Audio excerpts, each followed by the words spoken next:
I'm Ric Edelman. Want the secret to turning just 26 bucks a month into 100 grand? Do you know how to rebalance your 401k or evaluate fixed annuities? Or here's a really tough one. What are you supposed to do when they hand you a cork from a nice bottle of wine? Well, as always, we're going to give you the answers straight ahead on this week's edition of The Truth About Money.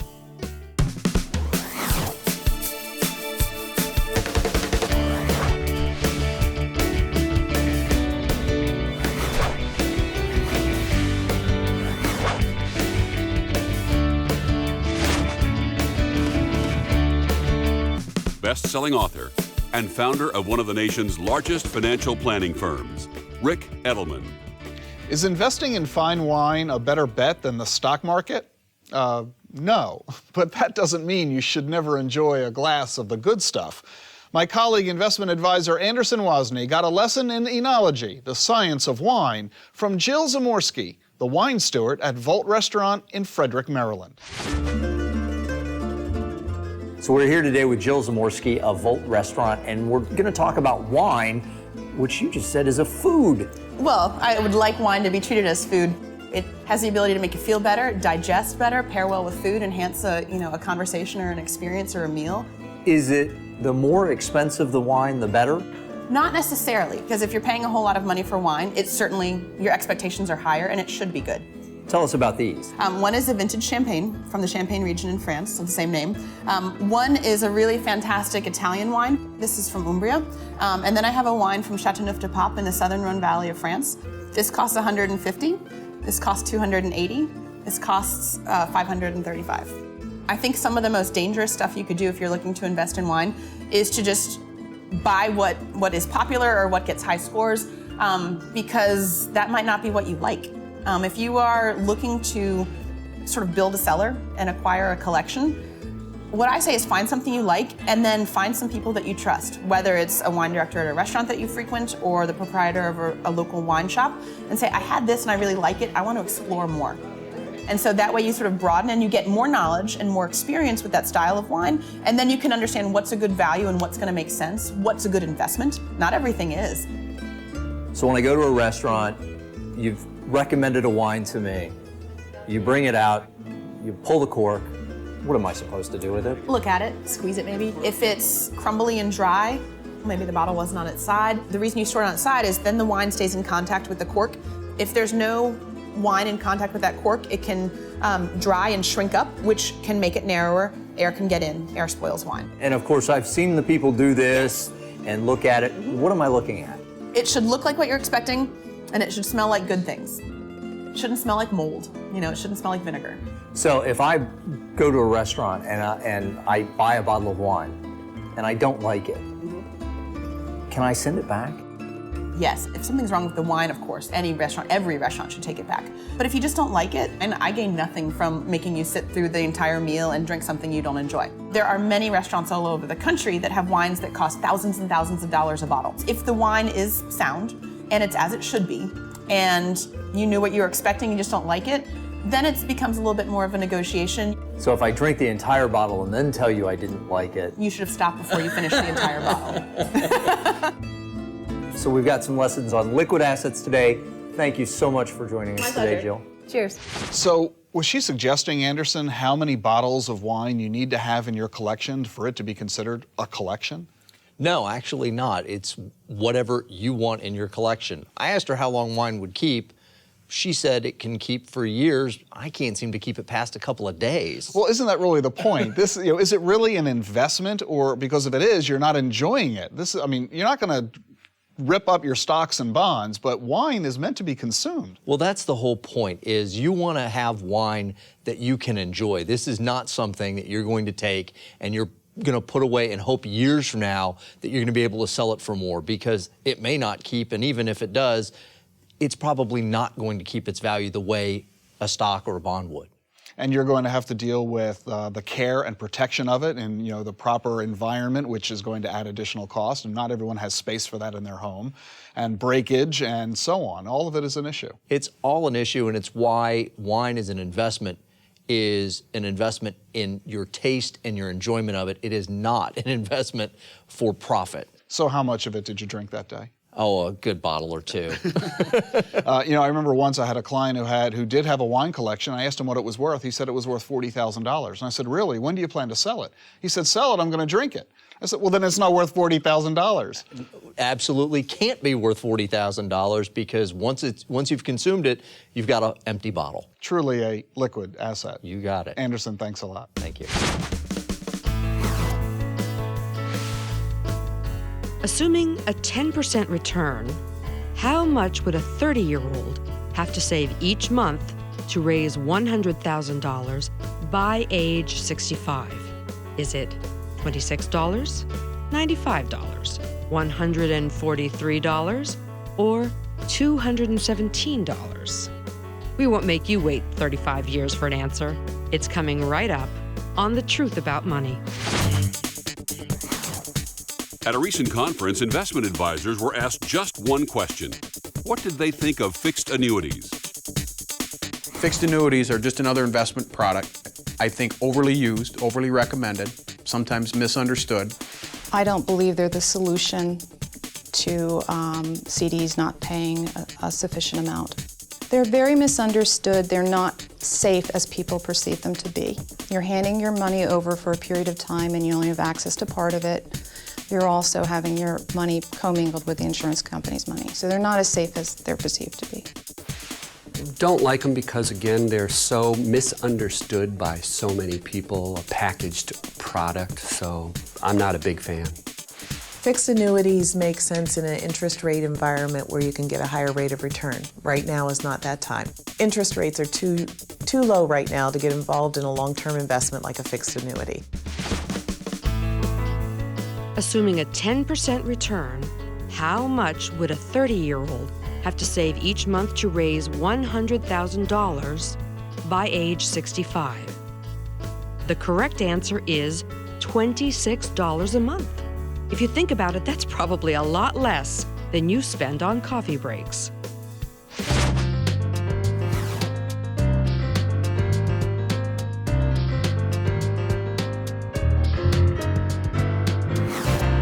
We're heading out to Springfield, and we've got Steve patiently waiting on the phone. How are you, Steve? Good morning, Rick. How are you today? Terrific. How can we help you? Well, I'll be retiring in a year, and I'm in a defined benefit plan, and I'm going to take a partial lump sum distribution between $350,000. I'm totally debt-free. I have an emergency fund totally funded, and I want to know, with that $350,000, should I be putting that in all at one time in the stock market, or should I do it over a period of time? Neither. Neither. I hate it when people give us A and B, and the correct answer is W. So. Oh man. So in other words, sorry, wrong answer. So Steve, here's the deal. I'm going to choose a little bit of both what you said. Yes, invest it all at once, but no, not all into stocks. Okay. Take the first half. Yes, invest it all at once, Brandon. Steve, you got to plan for taxes. Don't invest all of it if you don't have any taxes withheld, because you're going to have a big tax bill on this $300,000. But after taxes are accounted for, invest it all at once in a very diversified way. Why? Well, you don't want to put all of the money in stocks. Steve said he's going to retire next year. Yeah. And so risk is absolutely as important as return today. Yeah, but he's 51, you said, Steve? 52. 52. And Steve, when will you start actually withdrawing from the lump sum that's about to be rolled over? Or for a very long time. I plan on working after I retire. Okay. Well, then your portfolio might be predominantly in stocks, but a lump sum of that size and somebody in his 50s, to me, doesn't argue for exclusively stocks. No, Right. I would agree. It shouldn't be exclusively stocks, but certainly the one thing you do want to do, Steve, is make sure that you're putting the money in all at once.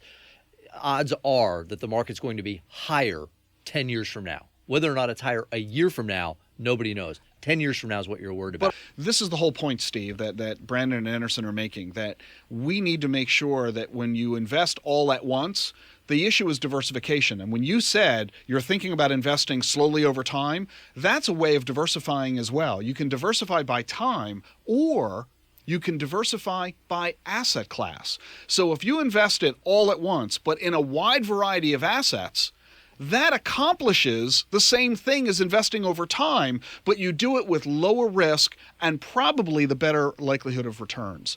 So don't worry about investing all at once, but you shouldn't invest it all at once in one investment or one asset class. Does that make sense? Absolutely. I don't have any savings anymore, you know? I used to. I had a real job. I was a real person like you guys once. I had a 401k. I had a 401k. I had a 401k.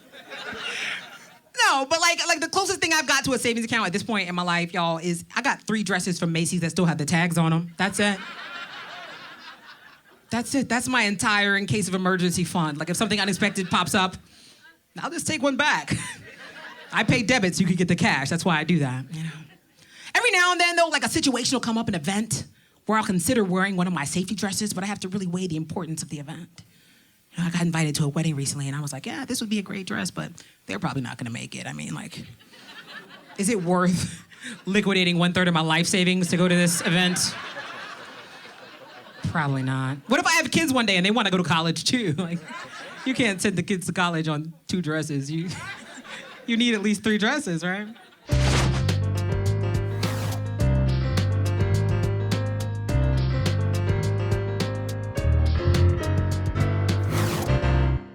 Hi, Rick. Suppose you hadn't any money, and you know what you know, and you woke up tomorrow and you had $10 million fall into your lap. What would you do? How would you invest it? I would invest it the same way I invest it now. We deal with clients who have very small amounts of money, and we have clients who are high net worth, who have multi-million-dollar accounts. And we manage all of those accounts the same way, which is the same way that Jean and I manage our own personal assets. Your question is a bit hypothetical, but I've experienced it with a number of clients. We have in our firm a number of clients who have won the lottery. We have others who have unexpectedly received huge inheritances that they never anticipated. And one of them, in fact, the largest lottery winner we have, received $20 million. And she was only 26 years old when she won the lottery. And this was a lot of fun, pretty cool, right? You want her phone number, don't you? You know, he was like, hey, is she married? She wasn't, but she is now. 3 wonderful little kids. But the issue is, how do you handle the genuine element of sudden money? What she discovered is that $20 million is not the bottomless pit that it at first appears. First thing that happens is you pay taxes on the $20 million. So wipe out 1/3 of the money right off the bat. So the $20 million now falls to about $12 million. Now she wants to gift some of the money. In fact, many of her family members are expecting her to gift some of the money. This creates not only the issue of how much money do I want to give my friends and family, but tax law gets in the way because you're only allowed to give $13,000 a year to each person. So when she tries to give her mother $1 million, she incurs, not her mother, but she incurs a massive gift tax of as high as 45%. So if she gives her mom $1 million, it costs her $1.5 million for mom to get $1 million. So how many gifts of substantial nature is she going to give? And if she quickly discovers that between mom and dad, because mom and dad are divorced, so mom and dad and her 4 brothers and sisters, how much is the substantial gift? As far as they're concerned, she just won a $20 million lottery. Now, they are each expecting $1 million. They're not going to be satisfied with a lousy $100,000. How chintzy of her to give them a lousy $100,000 when she got $20 million. No, wait a minute. Now I want to see what kind of a lifestyle can I enjoy. Well, that $12 million that she got net of taxes, if she never made any gift of any kind, can be reasonably expected to generate an annual income of about $500,000 pre-tax, or about $300,000 after tax. Pretty good income, pretty nice, but $300,000 doesn't buy a Rolls Royce. $300,000 doesn't buy a 20,000 square foot home with 5 servants, plus a house at the beach and in the mountains. In other words, it isn't a bottomless pit. So the first thing that I'd say, if you're going to genuinely get sudden money, Let's stop. Let's take a step back, get very good financial advice, and figure out what do we really want to do with this money? What kind of lifestyle do we really want to earn? Let's make sure that this money genuinely does last. All the statistics of lottery winners shows the truth, that within 3 years from the end of the receipt of lottery winnings, they're broke. Lottery winners have a disproportionately high rate of divorce, depression, and suicide compared to the rest of the population. One of the worst things that could happen to you is that you win the lottery.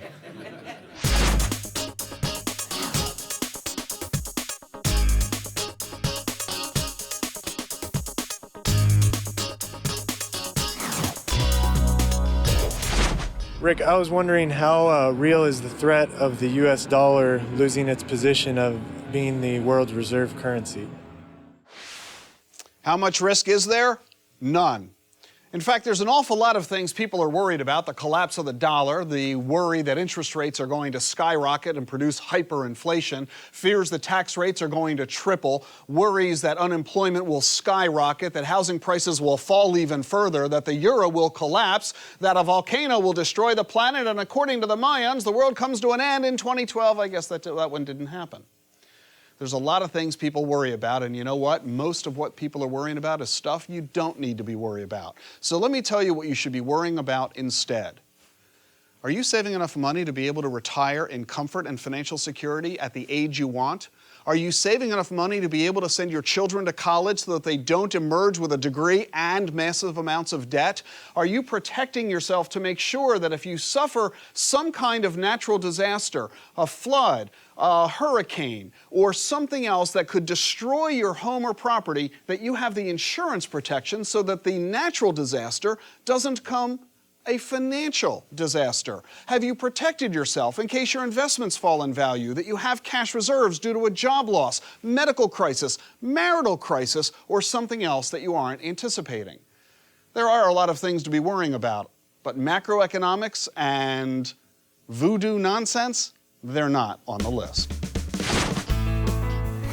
A person who earns $50,000 and is retiring this year and plans to rely on a typical company pension and Social Security can expect to see his income cut by 5%, 15%, 25%, or 36%. We'll give you the answer later in the program.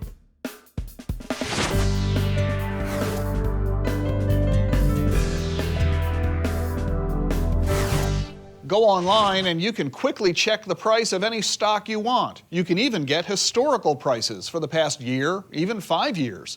But can you imagine finding price data going back 200 years? That's exactly what economist Jeremy Seigel has done. His book, Stocks for the Long Run, is widely regarded as one of the most important books on finance ever published. We spoke with him at his office at the Wharton School of Business on the campus of the University of Pennsylvania. So you've got data for 200 plus years of the performance of individual stocks and overall markets during different periods of time in our history. A big question people are going to ask today is, what relevance does that data have in today's environment? I think the important thing that what struck me was that the return on stocks, which the long run is 6.5% to 7% per year after inflation, was persistent in the 19th century, in the early 20th century, and over all the long-term periods. And no other asset that I looked at, either gold or bonds or anything else, had the degree of persistence that stocks had, 6 to 7%, 6.5 to 7% after inflation. That's what struck me. So even in today's economic environment, the last 10 years, you still stand by your premise, 6.5, 7% net of inflation is reasonable expectation. Now, what happened? Let's talk about the last 10 years, because it was a bad 10 years. But 10 years ago, at the turn of the millennium, we had a stock market that was valued at 30 times earnings. Now, the long run is 15. So it was twice the record valuation. It was higher than in 1929. And my studies and everyone else says if you're starting from that high a price relative to earnings, you're not going to have good returns. And in fact, we didn't. And we didn't. Zero returns basically for 10 years. So does this alter then the perspective that you have? If you're saying on the very long term, over a couple of hundred years, a 6 or 7% net of inflation, growth can be expected, and yet we started 2000 with a very different outlook. Does that mean you were selling then and ignoring the long-term view, and that today you're the buyer? Well, it's interesting. What I did then was I wrote an article in March of 2000. It was a lead op-ed piece in the Wall Street Journal called Big Cap Tech Stocks Are a Sucker's Bet. I said, stay out of technology. I got a lot of mail on that, and it was luck, but I hit it right at the peak of NASDAQ at that time. The interesting thing, Rick, is if you had stayed out of technology stocks, the last decade wasn't so bad. You were actually going to get like a 5%, 6% return. So it wasn't a disaster. Tech was just crazy, and of course it was 1/3 the market in 2000. That's why it did so badly. I can imagine some folks watching this saying, okay, I get it. Stocks for the long run, time conquers all, and the length of the years and the decades will smooth out that volatility, and in the long run, I'll be better off. But that seems to work if we're talking about 200 years, but I'm already 50 and I'm retiring in 10 years, so how do I turn that? People say, Jeremy, I don't have 200 years, you know? Yeah, I'm already thinking of the retirement. The good news, I mean, you see, the stock market will bail you out in the long run, even if you start at a 30 price earnings ratio, if you have a long enough time. The good news is when you start at valuations that we have today, again, relative to dividends, relative to, I mean, what's so exciting about the stock market, today, for the first time in 60 years, the dividend yield on the stock market is above the interest rate on Treasury bonds. You have to go back to the early 1950s to get a situation where that occurred. And you remember the beginning of the 1950s were the beginning of a wonderful bull market that ran over 10 years to the mid-late 1960s. If you got good dividend-paying stocks, you're going to get a yield 3, 4, 5%. Does it matter if it goes up or down during the day? No, just collect your dividend yield. You'll be miles ahead of anyone that's in Treasury bonds. So it sounds like your message is stop worrying about the day-to-day volatility and fluctuation and your fears and worries over uncertainties in today's world, and just stay focused on the long run. Yes. And from today's levels, that long run is not going to be 200 years. I think it's going to be 2, 3, 4, 5 years where you're going to have really good returns on the market. Thank you so much for joining us. A person who earns $50,000 and is retiring this year and plans to rely on a typical company pension and Social Security can expect to see his income cut by 36%. Before we go, we learned today that a fine wine improves with age, and so does economic data.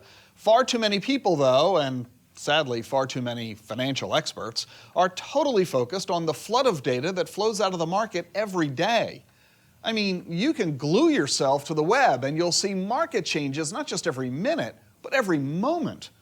But focusing on moment-by-moment changes can amplify routine market activity, making it look like terrifying volatility.